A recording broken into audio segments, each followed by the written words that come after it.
ذالک یہ باتیں، مما اس میں سے ہیں جو، اوحا الیک وحی کی ہے تیری طرف، ربک تیرے رب نے، من الحکمتی حکمت میں سے، یہ باتیں تیرے رب نے حکمت کی باتوں میں سے تیری طرف وحی کی ہیں. کہتے نا وہ پیچھے آپ پڑھ چکے ہیں، وَمَن يُؤْتَ الْحِكْمَةَ فَقَدْ أُوتِيَ خَيْرًا كَثِيرًا، جس کو حکمت مل گئی اس کو خیر کثیر مل گئی. اور نبی صلی اللہ علیہ وسلم اپنے لیے حکمت کی دعا مانگتے تھے، اور اللہ نے ان کو حکمت کی باتوں میں سے بذریعہ وحی عطا کیا. حکمت کے بہت سے معنی ہیں، مثلا عدل، علم، تحمل، دانائی. نبوت کے لیے بھی آتا ہے، وَيُعَلِّمُهُمُ الْكِتَابَ وَالْحِكْمَةَ بھی آتا ہے، یعنی قرآن پاک کے لیے بھی لفظ استعمال ہوتا ہے اور حدیث کے لیے بھی. اسی طرح انجیل کے لیے بھی حکمت کا لفظ آتا ہے. یہ کہاں آتا ہے؟ جہاں حضرت عیسیٰ علیہ السلام کا ذکر آتا ہے نا، وہاں پر. اور حکمت سے مراد علم نافع بھی ہے، فائدہ مند علم. یہ فائدہ مند علم کی جو باتیں ہیں یہ اللہ تعالیٰ نے محمد صلی اللہ علیہ وسلم پر وحی کی ہیں، بذریعہ وحی انسانوں تک پہنچائی گئی ہیں. کیونکہ اللہ نے ہمیں پیدا کیا ہے نا، اللہ ہمیں ہم سے بھی زیادہ جانتا ہے، ہماری ضروریات کو بھی جانتا ہے. تو اس نے کیا کیا؟ صرف ہماری جسمانی ضروریات پورا کرنے کا انتظام کر کے ہی چھوڑ نہیں دیا، بلکہ ہمیں اس نے کتاب حکمت عطا کی. ایسا رسول بھیجا ہماری طرف جس نے ہمیں حکمت سکھائی. یعلمہم الکتاب والحکمہ، تو ذالک مما اوحا الیک ربک من الحکمہ. اور یہ ان باتوں کے بعد کیوں کہی گئی بات؟ تاکہ ہم ان باتوں کو پوری سنجیدگی کے ساتھ اختیار کریں، کہ یہ کسی انسان کا کہنا نہیں، یا ان باتوں کو کسی انسان کا مشورہ سمجھ کر مت لو، بلکہ یہ کیا ہے؟ اللہ کی باتیں ہیں، اور اللہ کی طرف سے نصیحت آئی ہے تمہارے پاس. اور پھر خلاصہ اور اینڈ کیا کیا گیا؟ وَلَا تَجْعَلْ مَعَ اللَّهِ إِلَٰهًا آخَرَ، نہ تو بنا اللہ کے ساتھ کوئی دوسرا الہ، کوئی دوسرا الہن آخر، یعنی کسی بھی قسم کا، ورنہ کیا ہوگا؟ فتلقا، تو ڈال دیا جائے گا، فی جہنم، جہنم میں. کیسے؟ ملومن، ملامت زدہ، مدحورا، رحمت سے دھتکارا ہوا. ملامت کون کرے گا؟ انسان خود اپنے آپ کو، انسان خود بھی اپنے آپ کو ملامت کرے گا. دیکھیے اس دنیا میں اگر ان باتوں میں سے کوئی بات ہمیں کوئی بتائے تو ہم اسے ملامت کرتے ہیں، ٹھیک ہے نا. مثلا بچپن سے ہی یہ ساری باتیں جو ہم نے پڑھی ہیں یہ سب نون ہیں، ایسی نہیں کہ کوئی نئی بات ہے ہمارے لیے. سب کو پتا ہے زنا برا ہے، قتل برا ہے، بچوں کو قتل کرنا برا ہے، اسی طرح عہد پورا کرنا چاہیے. یہ سب انسان کے عقل میں بھی آتی ہیں، اس کی فطرت میں بھی ہیں. اور چونکہ ہم مسلمان گھرانوں میں پیدا ہوئے ہیں اس لیے ہمیں بچپن سے اس اچھائی برائی کا پتہ ہے. لیکن جب بھی عمل کرنے کی بات آتی ہے یا کوئی یاد دہانی کرائے تو ہمیں برا لگتا ہے، ہم آسانی سے ایکسپٹ نہیں کرنا چاہتے، اور ہماری نظروں میں وہ شخص قابل ملامت ہو جاتا ہے جو ہمیں ٹوکے یا روکے. مثلا کوئی بھی حکم اس میں سے آپ دیکھیں جیسے زنا ہی ہے. اب آپ دیکھیں کہ زنا ایک بڑی برائی ہے، لیکن اس سے پہلے کتنے سٹیپس ہیں نا. کیونکہ حدیث میں آتا ہے نا کہ آنکھ بھی زنا کرتی، کان بھی کرتا ہے، اور پھر آخری مرحلے پر تو یا تو تصدیق ہو جاتی ہے، تکذیب ہو جاتی. اب اگر کسی کو منع کیا جائے کہ دیکھو فحش فلمیں نہ دیکھو، یا یہ کہ ایسی مجلسوں میں نہ جاؤ، ایسی جگہوں پہ نہ جاؤ کہ جہاں ایسی برائی کے چانسز ہیں، تو آپ دیکھیے کسی کو روکے تو صحیح، آپ کسی کو منع تو کریں، کسی کو سمجھانے کی کوشش تو کریں کہ یہ برا ہے، یا اللہ نے اس سے روکا ہے. تو کیا ہوگا؟ وہ خود کو نہیں آپ کو ملامت کرے گا، آپ ہیں کون جو اس کی آزادی میں انٹرفیئرنس کرنے والے، یا آپ اس چیز کو برا سمجھنے والے؟ آپ بہت نیرو مائنڈیڈ اور آپ بہت بیکورڈ ہیں، آپ کو تو سمجھ ہی نہیں، یہ تو سب ایسے ہی کر رہے ہیں۔ اسی طرح قتل اولاد آپ دیکھیے، کسی بھی عورت کو اس سے روکنا اور سمجھانا انتہائی مشکل کام ہے، شاید آپ کو اس سے واسطہ نہ پڑا ہو۔ مجھ سے بعض اوقات خواتین مسئلے پوچھتی ہیں ایسے کہ ہمارا یہ مسئلہ ہے اور وہ ہے ریزن اور یہ ہے، تو کیا خیال ہے ہم ابارشن نہ کروا لیں، اور ابھی تو یہ بالکل ابتدائی سٹیج پر ہے، تو ہم سے اور نہیں پالے جاتے، نہیں سنبھالے جاتے، وغیرہ وغیرہ۔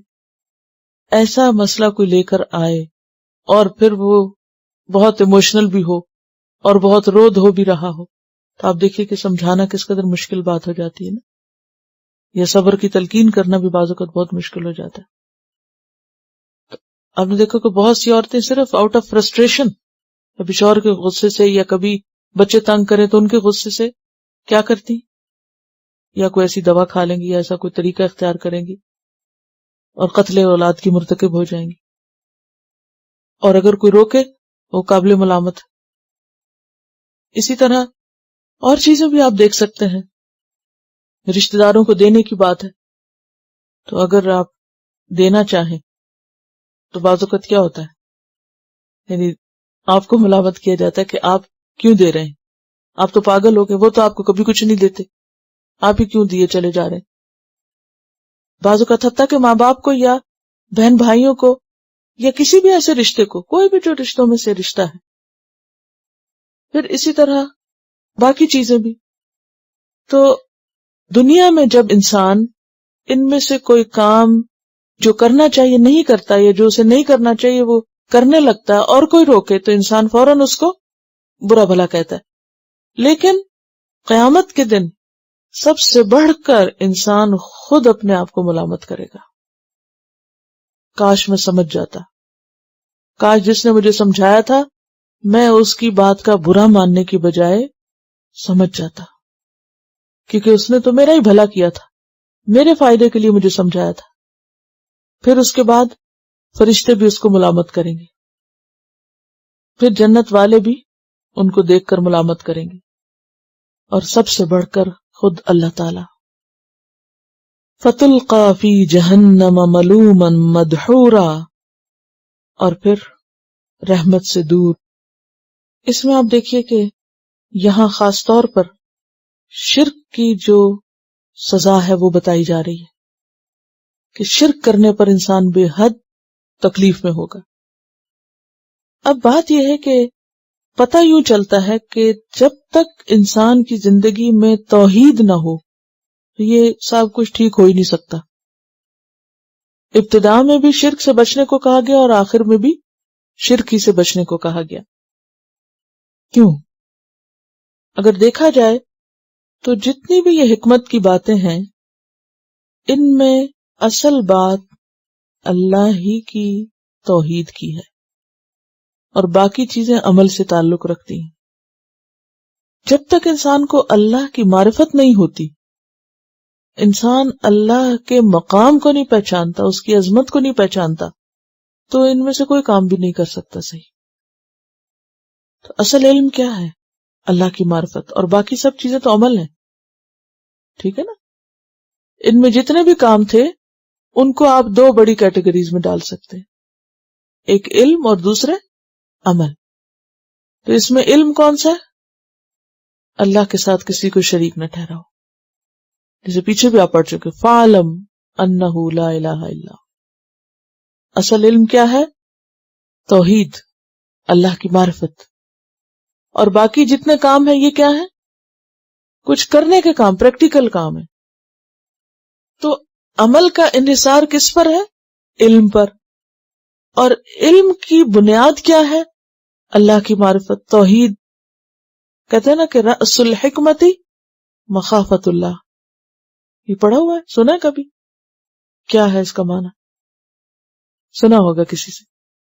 حکمت کی بنیاد کیا ہے؟ اللہ کا خوف۔ اور اللہ کا خوف کب آتا ہے؟ جب اللہ کی پہچان ہو جاتی ہے۔ اللہ کی پہچان کا کیا مطلب ہے؟ کہ انسان پھر یہ سارے کام کس کی خاطر کرے؟ صرف اللہ کی خاطر، اللہ سے ڈرتے ہوئے. کیونکہ بندوں کا ڈر بندوں کو صحیح عمل نہیں کروا سکتا. دیکھیے جب تک آپ بندوں کے ڈر سے کام کرتے ہیں نا تو کب تک کرتے ہیں؟ جب تک بندے آپ کو دیکھتے ہیں، اور بندے اگر نہ دیکھیں تو آپ کام ہی نہیں کرتے. ہاں؟ تو توحید جو ہے، اللہ کی معرفت، اللہ کا ڈر، صرف یہی ایک مضبوط بنیاد ہے ان سارے کاموں کو کروا لینے کے لیے. کیونکہ اگر انسان اللہ کے سوا کسی بھی اور انسان یا کسی بھی اور غرض یا مقصد کے لیے ان میں سے کوئی کام کرتا ہے تو اس کام کا کوئی نتیجہ نہیں ہو سکتا، وہ کام جم ہی نہیں سکتا، وہ کام اچھا کہلا ہی نہیں سکتا. دیکھیے نا، مثلاً پھر شروع سے لے لیجئے، پہلا کام کون سا تھا؟ اللہ کی عبادت کرو، ٹھیک ہے نا. مثلا آپ نماز پڑھ رہے ہیں، اگر کسی انسان کے ڈر سے پڑھ رہے ہیں ہاں؟ یا اس کی وجہ سے آپ خشوع و خضوع اختیار کیے ہوئے ہیں تو کیا ہوگا؟ کیا اللہ سے جزا ملے گی؟ کچھ بھی نہیں ملے گی، کوئی نتیجہ نہیں نکلے گا. پھر کہا والدین کے ساتھ احسان کرو، بڑھاپے میں ان کے ساتھ اچھا کرو. اب اگر آپ کے دل میں یہ ہے کہ ہم والدین سے اچھا کریں تاکہ ان کے پاس جو کچھ ہے وہ سارا ہم ہی کو دے دیں اور دوسرے بچوں کو اس سے محروم کر دیں. یعنی بعض بچے اس لیے بھی ماں باپ کی بہت خدمت خاطر اور ان کو خوش رکھنے کی کوشش کرتے ہیں کہ والدین کی ساری توجہ ہماری طرف ہو جائے اور ان کے سارے انعام و اکرام ہم پر ہوں، اور پھر اس کی وجہ سے ہماری ہی شہرت ہو، سارے خاندان میں ہم مشہور ہو جائیں کہ دیکھو فلاں بچے نے تو کمال ہی کر دیا ماں باپ کی خدمت کرتے ہوئے. اور ایک طرف ناموری کمانے کا شوق اور دوسری طرف ہڈن کیا کہ جو کچھ ان کے پاس ہے وہ بھی سارا ہمارے نام کر دیں. اور بعض اوقات کرتے بھی ہیں کہ وہ لکھوا لیتے ہیں، سائن کرا لیتے ہیں، وہ بےچارے بیماری میں، کمزوری میں، کہ وہ ڈرتے ہیں اگر ہم نے نہ کی تو یہ ہمیں نکال بار کریں گے. اب اگر کسی کے یہ موٹیوز ہیں ماں باپ کی خدمت کرنے کے پیچھے تو یہ کیا ہے؟ اللہ کی خاطر ہے؟ نہیں، اس کے پیچھے تو مقصد کچھ اور ہے. تو یہی تو اللہ کے ساتھ دوسروں کو الہ بنانا ہے. اب آپ دیکھیے کہ یہ جتنی بھی باتیں کی گئی، ٹھیک ہے اس میں مشرکین عرب کے اندر اس میں سے کچھ خامیاں تھیں کہ وہ بچیوں کو زندہ درگور کر دیتے یا قتل وغیرہ، لڑائی جھگڑے بہت تھے ان کے اندر، لیکن باقی جتنی بھی اخلاقیات سکھائی گئی ہیں یہ تو سارے انسانوں کے لیے، سب کی ضرورت ہے. تو مسلمانوں کے لیے بھی ہے نا اس میں، یہ سب باتیں ہمارے لیے بھی ہیں. اور پھر آخر میں کہا گیا اللہ کے ساتھ کسی اور کو الہ نہ بنا. مطلب کیا ہے؟ ان میں سے کوئی کام اللہ کے علاوہ کسی اور کی خاطر نہ کرو. دو باتیں لکھ لیں، نہ کسی انسان کے لیے، نہ کسی اور مقصد غرض کے لیے. کیونکہ بعض اوقات ہم انسانوں کی نظر میں بڑا بننے کے لیے یہ کام کرتے رہتے. اچھا کئی لوگ جیسے برائی بے حیائی کے قریب نہیں جائیں گے، اس لیے نہیں کہ اللہ کا حکم ہے. کس لیے؟ لوگ کیا کہیں گے؟ کسی کو پتا چل گیا تو کیا ہوگا؟ اب اگر آپ صرف اس لیے بے حیائی سے بچے ہوئے ہیں یا برا کام اس لیے نہیں کرتے کہ لوگ آپ کو پھر شریف اور پاک دامن نہ سمجھے، تو پھر یہ تو کوئی بہت بڑا موٹیو نہیں.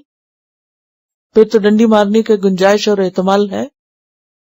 تو کہیں بھی جہاں لوگ نہیں دیکھ رہے ہوں گے اور آپ کہیں نہ بھی جائیں تو آپ کمپیوٹر کی اسکرین پہ بیٹھ کے بہت کچھ غلط کر سکتے ہیں.